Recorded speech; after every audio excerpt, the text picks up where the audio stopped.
The impeachment bias is on absolute full display for us all to witness in all its glory, as it were.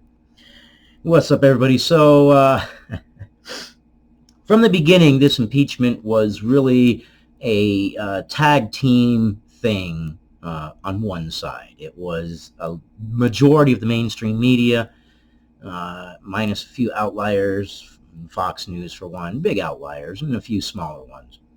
And a bunch of small journalists on the other side. But really, the mainstream media and the Democrats were kind of working together. And I kind of was saying it from the beginning. The whole thing is it's just full of it. So here we have journalists absolutely proving that, yes, they were celebrating the impeachment. In fact, it was Impeachmas, they said, a play on Christmas. So let's read this. We'll comment as we go. Washington Post. CNN journos under fire after Trump impeachment for celebrating, quote, impeachmas, end quote. Now remember that. That's important to remember that impeachmas later when we get to the journal who posted it lying, Rachel Bade, lying about why she posted it. Reading. Several Washington Post reporters were under fire late Wednesday night for celebrating impeachmas following the impeachment of President Trump. House Speaker Nancy Pelosi, Democrat, California, continued to insist that the impeachment, just the third in U.S. history, was a solemn occasion. Stop. Yes, we heard many times, this is a solemn occasion. This is a sad day. This is a sad day. Everybody got up. This is a solemn occasion. This is a sad day. This is horrible for everybody involved. And yet, when the impeachment was announced, Nancy Pelosi had to shush them from celebrating. Well, if it was such a solemn event and it was such a sad day, why would you be celebrating? Now, I know the argument, yes, they're celebrating because they believe he is guilty and they're happy that he's guilty, but it's a solemn day, remember? And this is something that they've been working for 3 years. I mean, it's just a solemn occasion for the nation, but that did not appear to be the case for the group of WAPO journalists who were seen in an online post marking the historic night with drinks. Well, it didn't seem so in the Democrats either in the House. They were celebrating. Okay. Can't wait for it to reach the Senate so that way we can dig into it. We can take a knife and fork and really dig into this evidence and expose some things. Because believe you me, as bad as the Republicans were slighted in the House, the Senate is going to be harsh. That's why Nancy Pelosi is delaying sending the papers, because she knows they're going to be slaughtered. They're going to be politically slaughtered. Quote, Merry impeachmas from the WAPO team.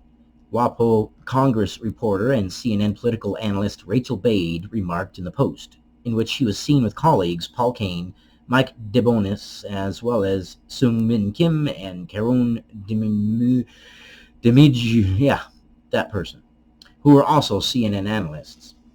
Bade deleted the tweet roughly an hour after it was posted. Yes, and there it is. Merry impeachments from the WAPO team, and they're all sitting around having drinks, and looks like nachos, not chips and dip. I don't know, it's either water or vodka, but probably water, looking at the cup, and a Coke. Yeah, they're celebrating, they're happy, they're smiling. However, before it was taken down, the tweet sparked a firestorm of criticism on social media. Oh yeah, it did. Washington Post reporter and CNN political analyst Rachel Bade celebrates impeachments, which isn't a horrible look for both news organizations or anything. The Hill media reporter Joe Concha reacted. And then Ben Shapiro replied, record levels of journalisming, conservative commenter Ben Shapiro quipped. Then there's a whole bunch of other criticisms here. Let's see, this is the one that I like right here. What the hell were you thinking when you tweeted this? Some of us still care about ethics and unbiased reporting, and this garbage makes it harder for us all by reinforcing a stereotype. Come on, guys. Yes. Now let me get down to her quote. Bade, in defense of her tweet, said this: I'm deleting a tweet tonight that is being misinterpreted by some as an endorsement of some kind. Misinterpreted. You are saying Merry Impeachment from the WAPO team. Merry Impeachment. How can that be misconstrued? How is that misinterpreted? That is an endorsement of the impeachment. You are lying, Rachel. You are lying.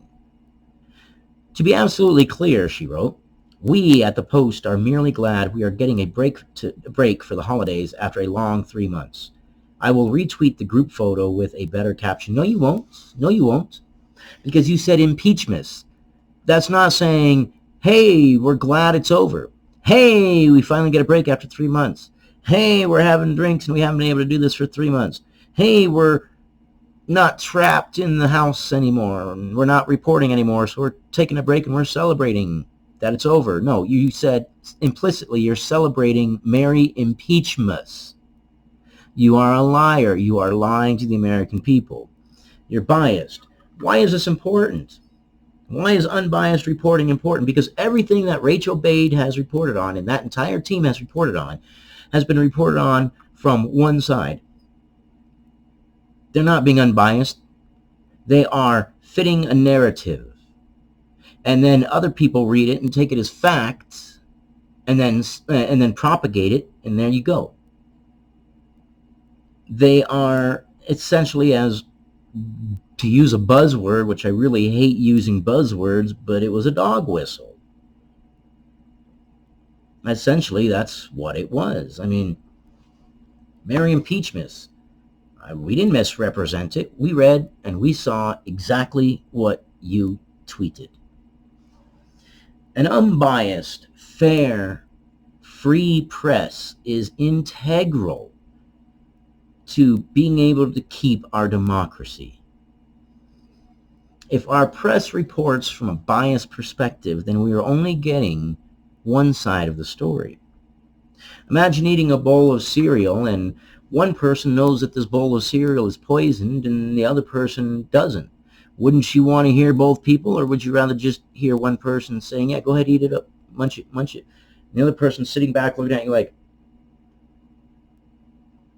but they're not allowed to speak because their narrative goes against what you feel.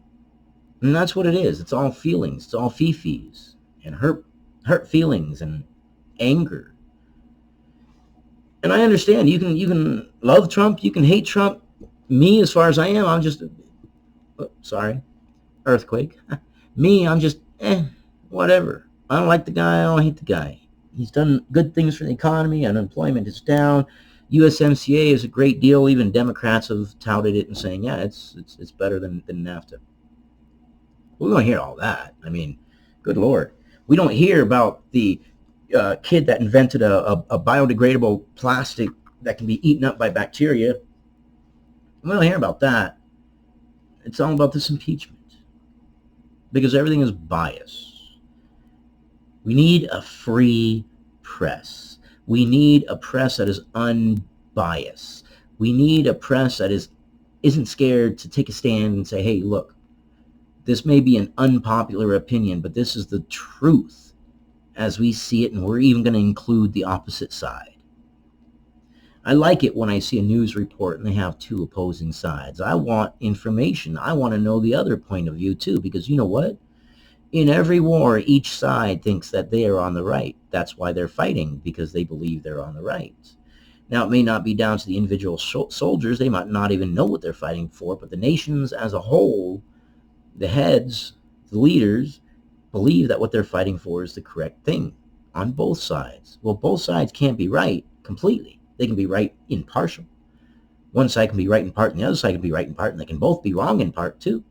But no side is completely right. So you need to hear both sides. That way you can hear the evidence and you, in your smart brain, can decide for yourself what the truth is and what the evidence tells you. And don't go by circumstantial evidence, compile it all together from multiple sources, and make an educated decision.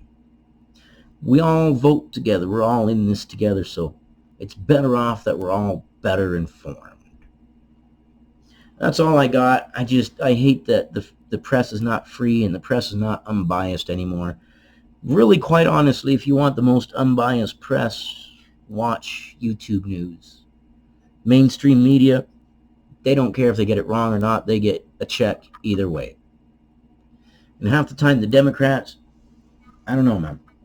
Half the time, I don't think Democrats would know a good thing if it landed in their lap, slapped them across the face, looked them in the eye, and said, "Hi, I'm a good thing." They're blind. They're blinded by hatred.